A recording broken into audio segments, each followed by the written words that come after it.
12, 13 years old was the first time I was arrested. So I got arrested inside of a foster care placement. So I went right into the system at that point, the juvenile justice system, straight from the foster care system, right?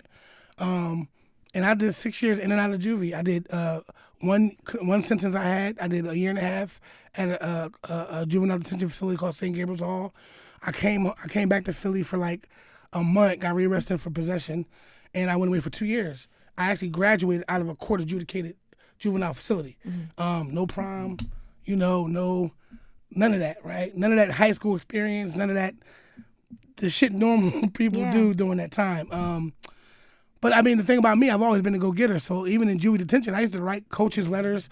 I used to write basketball coaches' letters. And they send a generic letter back. Like, I used to walk around my jaw, yo, look at the coach, he hit me back. It's just an automated letter. But even in those moments of like unpredictability, trauma, all that, I still was like, I'm determined to figure out a way out of this.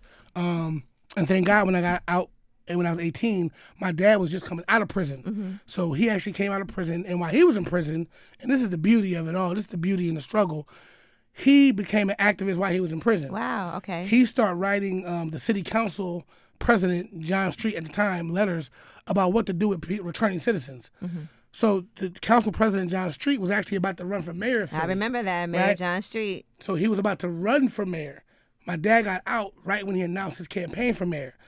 He took my bad under the wing, That's brought him amazing. on the campaign, and then my dad became the first inaugural executive director of the Philadelphia Office of Reentry for Ex-Offenders. I love that story because that really does show that there are changes that can be made For sure. when you can get active in community. Because I think a lot of times people don't like how the system works, For sure. but they're also not participating in doing things to help bring about change. And Absolutely. whether that means advocating for somebody who's running for office or who you think would be a great leader Right. or coming up with ideas, and that's what's going to happen at Just Right. Us Ideas, Absolutely. is to be able to kick it and come up with ideas of things that we can do when we come together.